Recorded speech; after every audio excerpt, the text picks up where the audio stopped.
can! It's over! He's done it again! Unbelievable! Oh, straight into the roof of the net. Nice one. Straight down the middle. So a good performance from both teams. Are you watching Firstpost? I'm Rupha Ramani. Let's get the show started.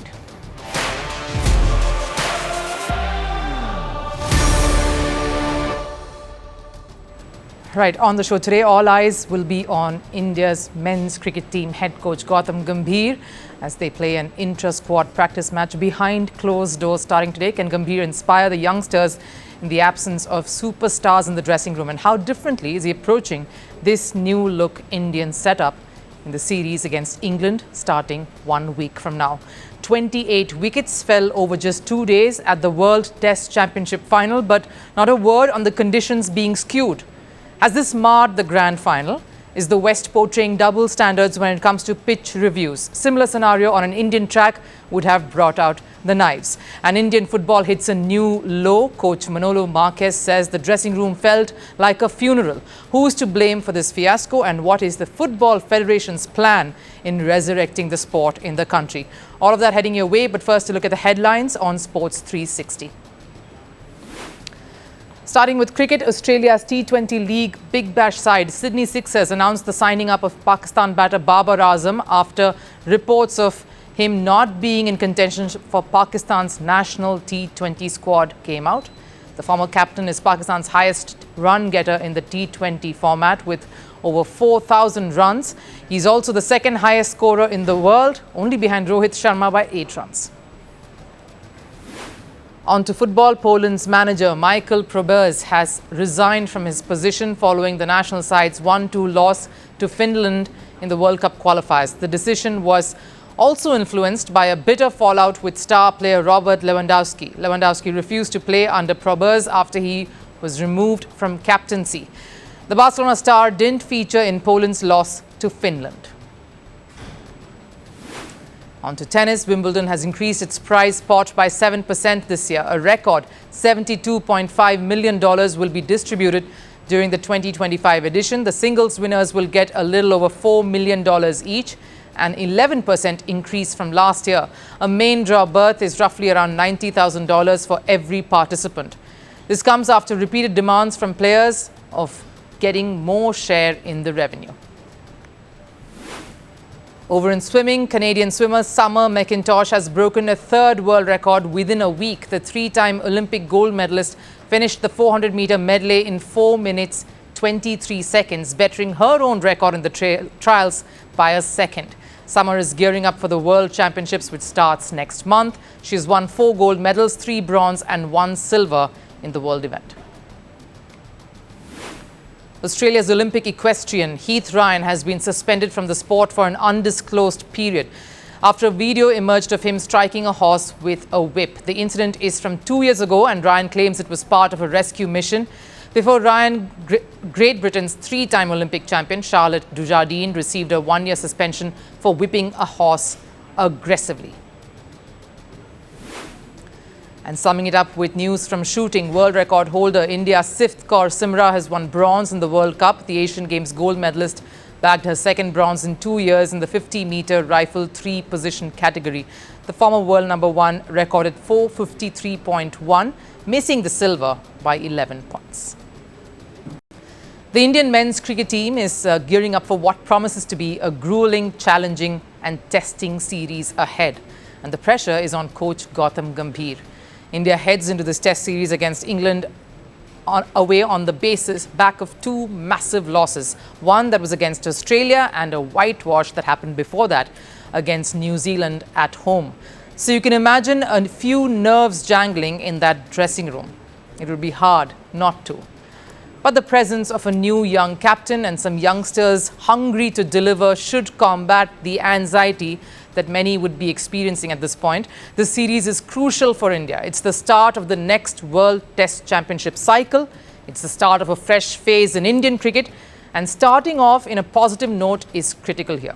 So what are the biggest challenges India faces now? Let's go through that one by one. First up, understanding the conditions and getting the best possible 11, the 11 that works as soon as possible. What is India doing in that regard? The last of the practice matches scheduled to start today, an intra-squad affair, is going to be behind closed doors. There will be no telecast of this one, unlike every other practice game that's happened so far. A practice followed. This is something that is followed in European football largely.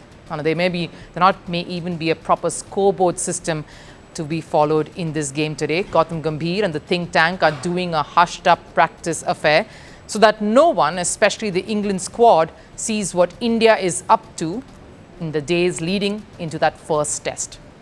Now, they've played a few games with the England Lions so far, and this last intra-squad practice match will be the one where Gambhir and his team will make those final calls on India's playing 11 for that first test. Second challenge, a team without seniors. No Rohit Sharma, no Virat Kohli, no R. Ashwin. The fact that they are going to be without the services of senior players who defined India's cricketing journey so far is not lost on them. Gambhir understands this all too well. When I look around in this group, I think I see the hunger, the passion to do something special. If we come out of our comfort zone, if we start fighting, not every day but every session, every hour and every ball, I think we can have a memorable tour.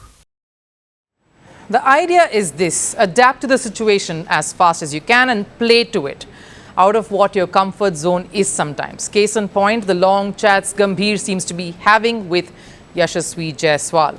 He was one of the players who went in earlier to England, way before many of the rest who finished IPL and then joined, and has not been in the best of form in the practice matches so far. He was seen playing shots more along the ground post his conversation with Gambhir.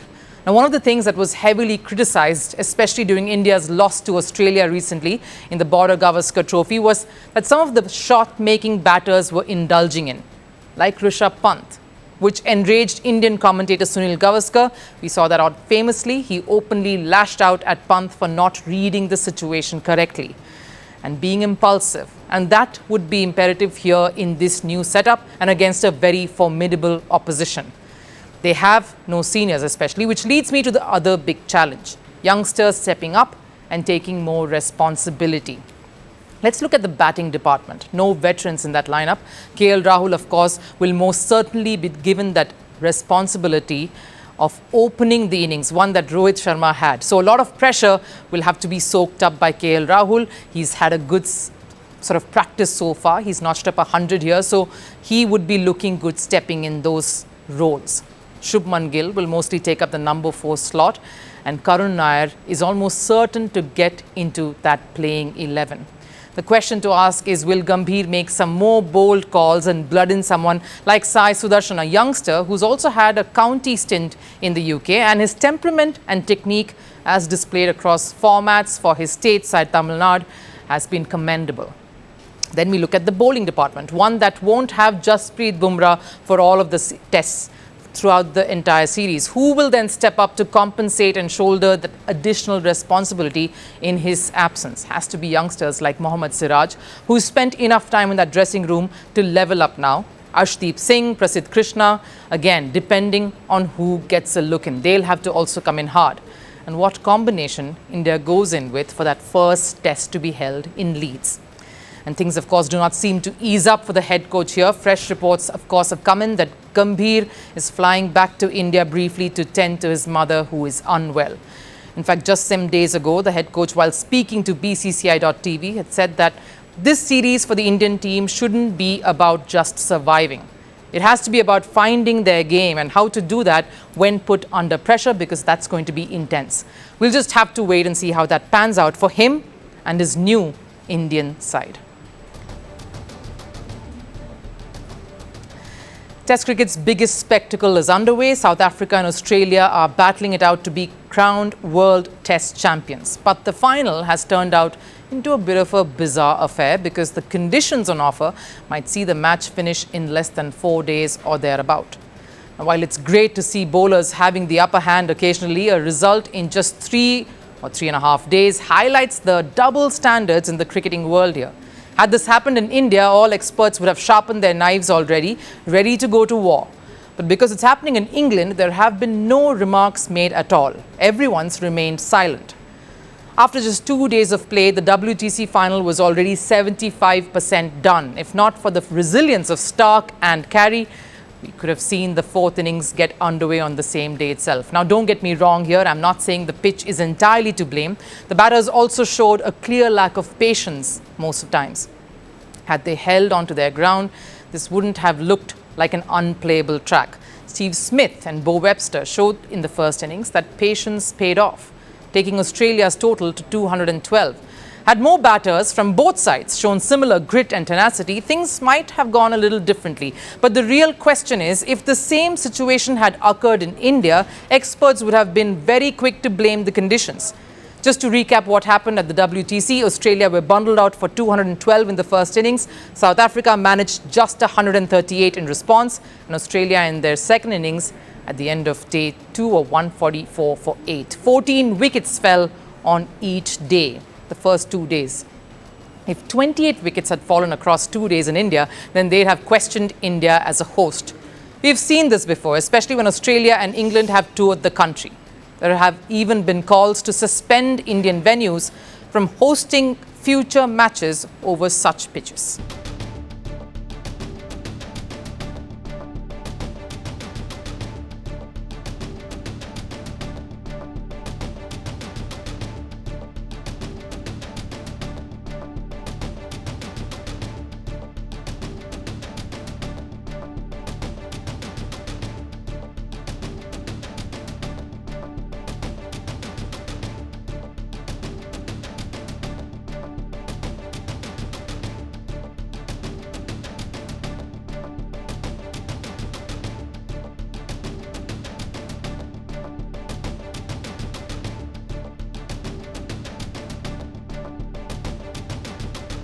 This narrative has been going on for years. The mind games start before the series even begins, with former players like Vaughan blaming losses on the pitch. But maybe Vaughan needs a reminder. It's India that is keeping Test cricket alive. The dip in Lord's ticket sales, falling prices, was because of India's absence in the WTC final.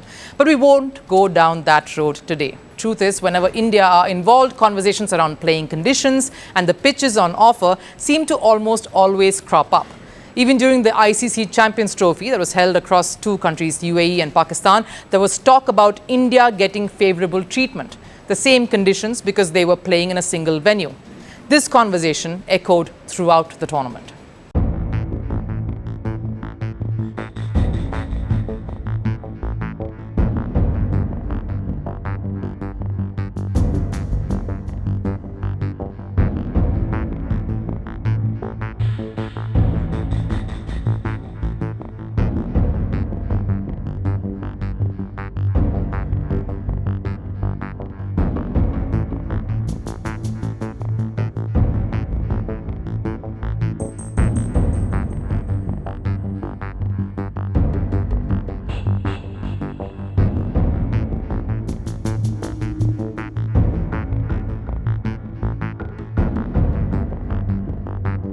So basically, whenever India or Indian conditions are involved, that's when the pitch debates all start up.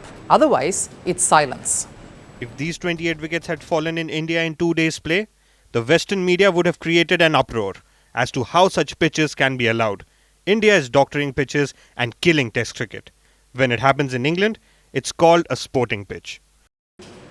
Despite bowler-friendly conditions here in England, no one has blamed the ICC or the curators here. What the experts see is an even contest between bat and ball, because this argument spins in their favour. When the WTC final concludes, the talk will likely focus on South Africa choking or Australia faltering against a side that has finally earned redemption, but not about the pitch. Just a mere reflection of the bias that continues in the cricketing world.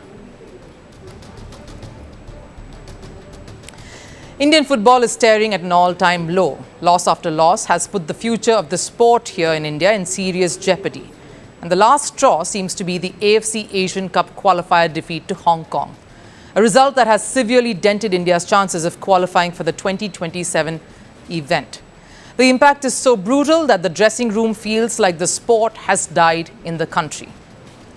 India suffered a humiliating loss to Hong Kong some days ago, a result that has raised eyebrows across the football community in the country. Just 2 years ago, the sport was on the rise. India was ranked under 100, a superb achievement for the Blue Tigers. The team was winning continental tournaments and was on an upward trajectory. All of that changed with their dismal outing at the AFC Asian Cup in 2024. A group stage exit without winning a single game. And what followed since then has been just one win in 16 games. Indian football has plummeted drastically.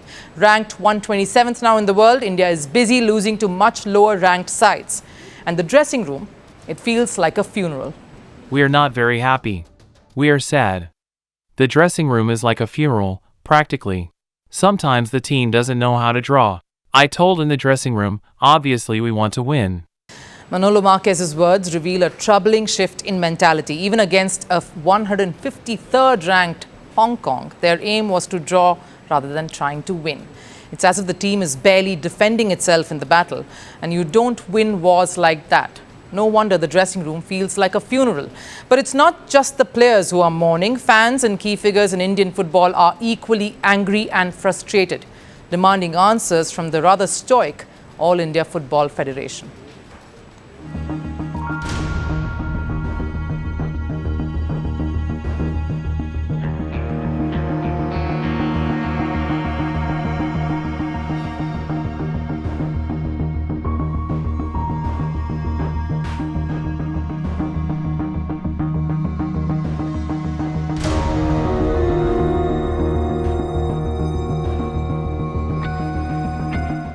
Despite such a massive loss, the one entity that was silent for too long was the governing body itself. Players were dejected, fans frustrated, manager upset, but the top brass at AIFF stayed silent. It was only after significant backlash that they finally addressed the media earlier today. Your question is what we did in the last 2.5 years, but we are planning for 10 years ahead. We should not look at what's happening immediately. We should focus on the 10-year plan we are working on. Blaming is the easiest way. It shows the weakness in your character. The biggest irony here, the very body responsible for the disaster is the last to speak about it. It's due to AIFF's poor governance that Indian football has come to a bit of a standstill. From politics to poor financial management and a lack of accountability, Indian football is regressing because of its board. Maybe they need to take a page from other international federations. Following the Hong Kong loss, reports surfaced that Manolo Marquez wanted to be relieved of his duties, but AIFF apparently seems more concerned about the rule book instead.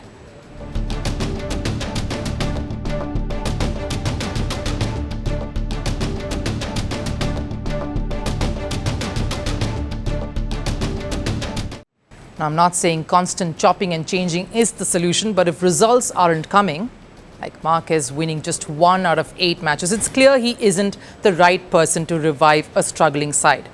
We've seen similar scenarios elsewhere. Italy relieved Luciano Spalletti after a 3-0 loss to Norway in the World Cup qualifiers. Poland's coach Michael Probierz stepped down after disagreements with star player Robert Lewandowski, who threatened to boycott the national team unless Probierz was replaced, and the board sided with their biggest player. Even in club football, the message is clear. Tottenham sacked Ange Postecoglou despite winning the Europa League, a first trophy for Tottenham in 17 years. But the club, they wanted more. The reason? A disastrous Premier League season. But let's for a moment forget the ways international teams function. AIFF doesn't need to look overseas for solutions or inspiration. India's cricket board, the BCCI, is a prime example. They took bold steps when they needed to send out a message and course correct. BCCI terminated cricketers Shreyas Iyer and Ishan Kishan's contracts owing to disciplinary issues and recalled them when the two put in the hard yards. They seamlessly made that coaching transition from Rahul Dravid to Gautam Gambhir right after a T20 World Cup winning campaign. Clearly, AIFF doesn't share that same sense of urgency. Indian football needs a reboot, a federation that doesn't sit back and relax, one that doesn't wait for criticism to rain on the sport to address the media, let alone take action. Because if the sport needs to rise, they need people who can walk the talk. We end today's show on a rather somber note. An Air India plane crash in Ahmedabad yesterday sent shockwaves across the globe. The tragic incident took the lives of at least 268 people. This included those on board the aircraft and others on the crash site. From Prime Minister Narendra Modi to other officials, everyone's reacted to this.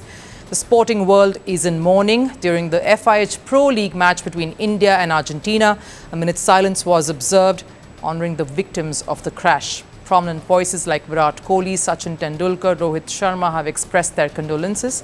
India's golden boy Neeraj Chopra, among other sporting icons across the globe, have also reacted. Take a look.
That wraps it up here on First Sports. I'll of course see you again after this weekend. Do take care. Bye-bye.